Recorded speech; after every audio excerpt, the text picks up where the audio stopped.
Silakan masuk. Silakan duduk. Terima kasih, Bu. Kamu sendirian aja. Iya, Bu. Sebentar ya. Ini kamu minum dulu. Makasih ya, Bu. Sebelumnya nama kamu siapa? Perkenalkan, Bu, nama saya Nova. Oh, nama saya Agita. Kamu bisa panggil saya Bu Gita. Iya, Bu Gita. Salam kenal ya. Sepertinya kamu ada perlu bantuan saya sehingga kamu menjumpai saya. Iya, Bu. Saya punya banyak masalah akhir-akhir ini. Saya udah cerita sama teman-teman saya, tapi mereka nggak bisa bantu banyak. Jadi mereka menyarankan saya untuk jumpa sama Ibu. Oh, jadi Nova sudah paham ya datang ke saya ini untuk apa? Iya, Bu. Sebelumnya Ibu akan menjelaskan bahwasannya di sini Ibu sebagai konselor kamu yang akan memfasilitasi kamu dan kamu ini disebut dengan konseli. Baik, jadi sebelum kita mulai proses konselingnya, Ibu akan menjelaskan dulu apa saja proses konseling yang akan kita lalui dan juga asas-asas yang akan kita terapkan dalam konseling kita ini. Nah, jadi konseling kita ini akan berjalan sekitar kurang lebih 45 menit dan Ibu akan menjelaskan asas-asas yang akan Ibu pegang saat melakukan konseling kepada kamu. Yang pertama itu asas kerahasiaan. Jadi asas kerahasiaan itu semua percakapan kita dalam ruangan ini tidak boleh keluar dari ruangan ini. Jadi baik Ibu ataupun Nova sendiri harus menjaga percakapan kita ini supaya tidak diketahui oleh pihak lain yang tidak berkepentingan. Selanjutnya ada asas keterbukaan. Jadi Ibu harap Nova secara terbuka menjelaskan apa masalah Nova sehingga Ibu bisa membantu menyelesaikan masalah yang Nova hadapi ini. Selanjutnya ada asas kenormatifan di mana semua proses konseling yang kita lalui ini akan kita lakukan sesuai dengan norma-norma yang berlaku di masyarakat kita. Dan semua keputusan yang ada di proses konseling kita ini ada di tangan kamu ya. Jadi Ibu hanya berpartisipasi dalam mengarahkan kamu dan juga memfasilitasi kamu saja. Baik, dengan apa yang Ibu jelaskan sebelumnya, apakah Nova sudah paham sejauh ini? Sudah, Bu. Baik, jika Nova sudah paham, kita bisa mulai saja proses konseling kita. Tampaknya Nova ini terlihat gelisah dan juga sepertinya ada yang mengganggu pikiran Nova. Iya, Bu. Jadi gini ya, Bu. Sebenarnya saya ini mahasiswa semester akhir. Tapi saya kurang fokus akhir-akhir ini. Pikiran saya terpecah, terbagi gitu. Tapi tuntutan perkuliahan saya ingin lulus tepat waktu. Tapi saya jadi ragu gitu, Bu, bisa menyelesaikannya gara-gara kurang fokus. Kamu bisa jelaskan kurang fokus seperti apa yang kamu maksud itu? Jadi pikiran saya itu terpecah, Bu, ke skripsi, ke pekerjaan rumah, ke masalah keuangan. Kan kalau kita skripsian itu butuh dana juga, sedangkan skripsi udah depan mata, tapi saya harus kerja juga untuk memenuhi dana untuk skripsi gitu, Bu. Jadi saya kurang fokus untuk ngerjain skripsi. Oh, jadi pikiran kamu itu terpecah belah dengan antara skripsi kamu dengan kegiatan kamu di luar kampus seperti itu. Iya, Bu, kebetulan saya di luar kampus ada kerja sampingan. Kalau begitu bisa kamu jelaskan lebih jauh permasalahan yang kamu maksud di rumah dan di kampus itu? Iya, Bu, jadi gini, kan kalau di luar kampus itu saya banyak kegiatan, salah satunya saya kerja di kafe gitu, Bu. Jadi kan saya kalau kerja di kafe itu ambil shift malam biar bisa sambil ngampus gitu, tapi jadi ngantuk, ke kampus juga ngantuk. Pas di kerjaan juga saya nggak fokus, terus ngerjain mau nyicil skripsi di tempat kerja juga susah, Bu. Jadi saya pusing banget gitu loh, Bu. Saya pernah kepikiran berhenti kuliah, Bu, tapi saya mikir juga ini udah saya jalani selama hampir 4 tahun ya, Bu, 8 semester. Sekarang saya semester 8, jadi kayak ngerasa rugi, Bu. Belum lagi kalau saya berhenti kuliah, kalau zaman sekarang kan ngambil kerjaan kalau Susah. S1 susah kan Bu. Iya. Makanya saya harus survive walaupun gimana pun keadaan di rumah, gimana orang tua saya pengen kejar S1 saya dulu baru biar saya berani untuk survive di kehidupan kerja, di dunia kerja nanti gitu Bu. Itu pilihan itu kamu sudah membuat keputusan yang tepat ya, karena memang seperti yang kamu bilang tadi, udah kamu sudah menjalani jauh, sudah sampai semester 8, sudah sejauh ini. Jadi sayang sekali kalau kamu berhenti di sini, karena skripsi ini kan ya, ini adalah langkah terakhir supaya kamu itu bisa sarjana dan lulus gitu kan. Jadi itu sudah tepat sih pilihan yang kamu buat itu. Lalu di rumah juga saya dibilang pemalas gitu. Aduh, sama orang tua saya gitu Bu.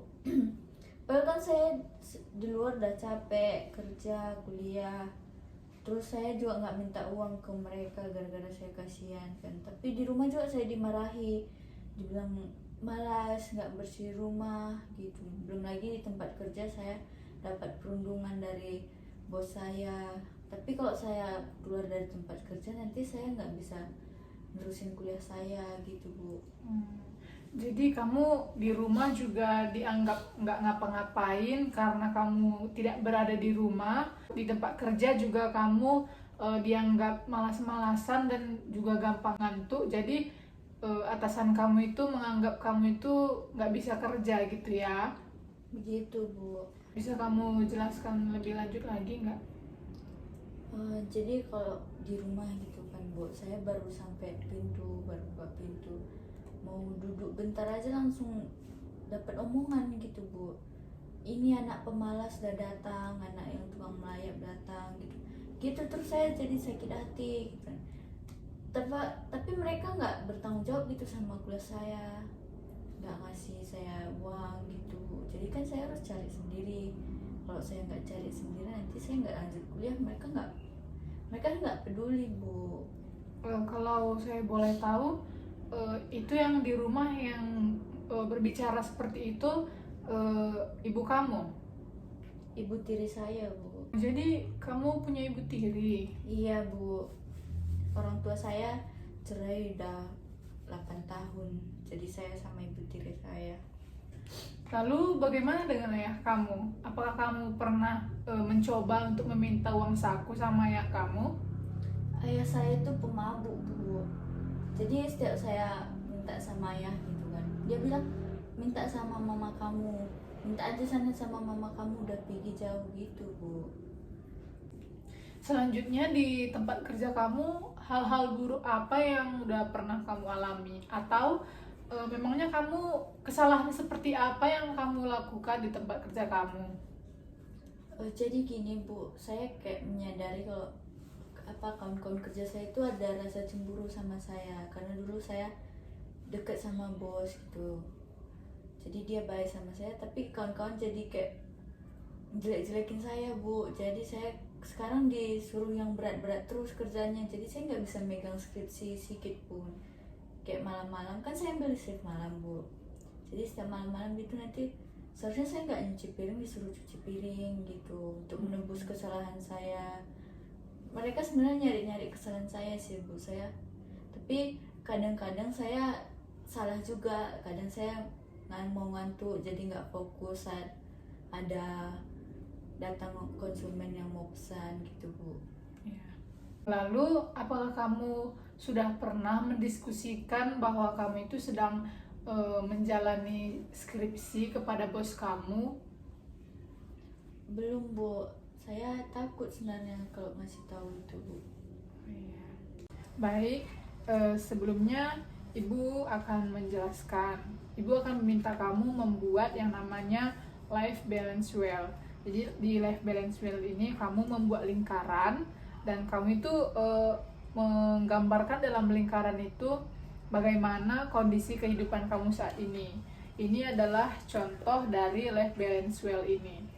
Nah, sekarang coba kamu gambarkan di lembar kertas dan juga dengan pensil ini. Ini jangkanya.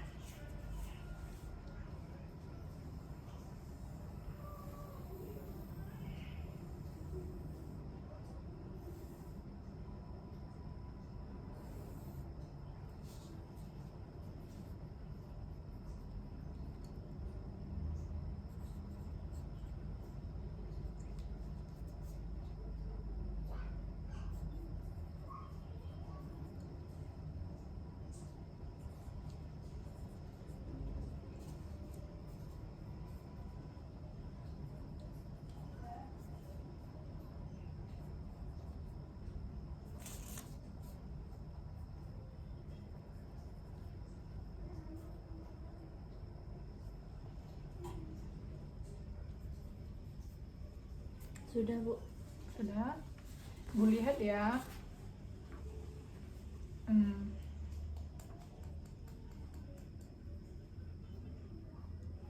Baik, di life balance well yang sudah kamu buat ini, Ibu melihat bahwa hubungan kamu dengan teman kamu baik. Namun keadaan skripsi kamu, hubungan kamu di tempat kerja dan keluarga ini terlihat kurang baik ya. Nah, dari life balance well ini kita bisa melihat kondisi kehidupan kamu ini sekarang, dan di sini kamu bisa melihat masalah apa dalam hidup kamu yang paling harus diperbaiki, mana yang paling butuh penyelesaian masalah, dan juga mana yang sedang baik-baik saja dan bisa menjadi motivasi kamu. Jadi Ibu mau bertanya sama kamu, usaha apa yang sudah pernah kamu lakukan supaya kamu itu bisa kembali fokus untuk mengerjakan skripsi kamu? Jadi saya kalau di rumah tuh udah mulai cuek sama keluarga saya gitu Bu.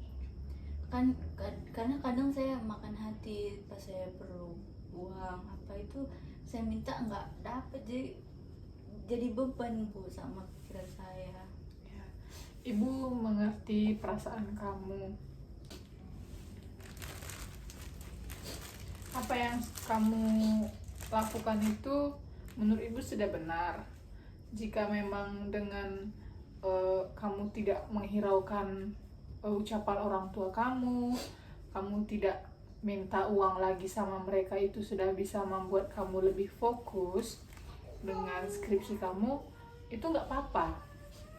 Namun kamu bilang tadi malahan di pekerjaan kamu yang bikin kamu nggak fokus.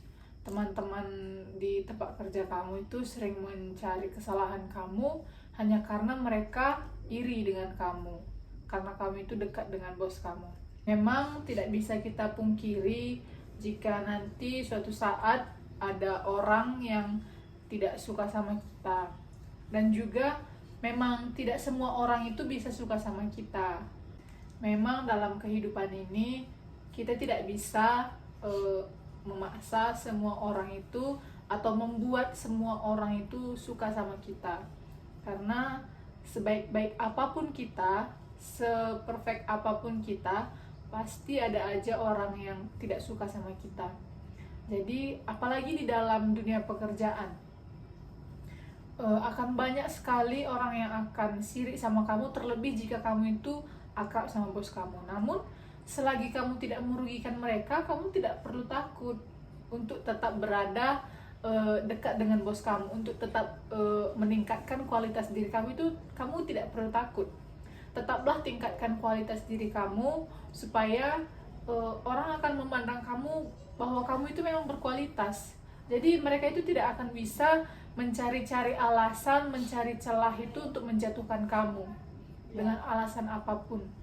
Memang kita sebagai manusia pasti punya kesalahan, terlebih kamu yang sedang menyusun skripsi, pasti ada saat kamu begadang, ada saat kamu tidak bisa tidur karena mengerjakan tugas, sehingga pada saat kamu bekerja kamu menjadi ngantuk.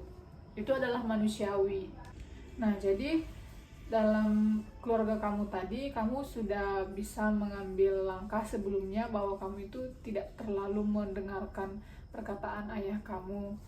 Dan untuk skripsi kamu, apakah kamu rutin berkonsultasi dengan dosen pembimbing skripsi kamu?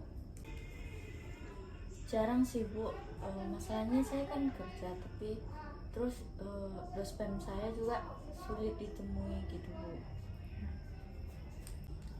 Saran Ibu, mungkin kamu bisa perbanyak waktu untuk menjumpai dosen pembimbing kamu. Kamu bisa berkonsultasi sama dia. Mungkin ada di skripsi kamu itu yang kamu itu kurang paham, sehingga kamu itu menjadi susah untuk fokus, dan menjadi salah satu faktor penyebab skripsi kamu itu terbengkalai. Jadi menurut kamu, apalah yang akan nantinya kamu lakukan supaya skripsi kamu itu cepat selesai dan hubungan kamu di tempat kerja juga membaik? dan terutama hubungan kamu dengan ayah kamu?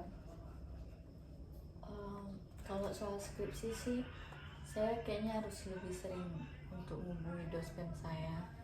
Mungkin selama ini saya kurang usaha untuk menghubungi dia gitu. Kebetulan saya juga masih ada yang kurang tahu di skripsi saya gitu. Kalau masalah kerjaan, saya kalau ada saya waktu luang saya mau istirahat aja biar di kerjaan nggak terganggu gitu. Tapi kalau masalah keluarga, sepertinya saya susah untuk akrab lagi sama ibu saya dan ayah saya. Tapi mungkin setelah selesai semua saya bisa memperbaiki hubungan kami. Ya, baik. Sepertinya kamu memang sudah paham dengan apa yang Ibu jelaskan tadi. Memang dengan kamu fokus dengan skripsi kamu, semakin cepat skripsi kamu itu selesai, akan semakin baik. Setidaknya ada satu masalah yang sudah clear, sudah teratasi gitu. Dan di tempat kerja kamu, itu juga kamu sudah mengambil keputusan yang pas dengan meningkatkan kualitas diri kamu dan dengan memanfaatkan waktu luang kamu untuk beristirahat supaya nanti di kerjaan kamu itu nggak ngantuk, sehingga teman kamu itu nggak akan punya alasan lagi untuk menjelek-jelekkan kamu kepada bos kamu itu. Mungkin nantinya setelah skripsi kamu udah selesai, kamu dapat pekerjaan yang lebih layak lagi dibandingkan di kafe itu, mungkin ayah kamu juga akan bangga sama kamu dan hubungan kalian tuh mungkin akan lebih baik lagi karena apapun yang terjadi dia itu tetap ayah kamu. Apakah kamu mengerti? Baiklah Bu, saya sudah paham. Jadi Ibu mau bertanya bagaimana perasaan kamu setelah konseling kita ini sudah berlangsung selama beberapa menit tadi? Saya sebenarnya merasa lebih lega sedikit gitu. Jadi saya juga kedepannya punya gambaran apa yang harus saya lakukan, apa yang harus saya cuekin. Saya terbantu banget. Terima kasih Bu Gita ya. Ya, sama-sama.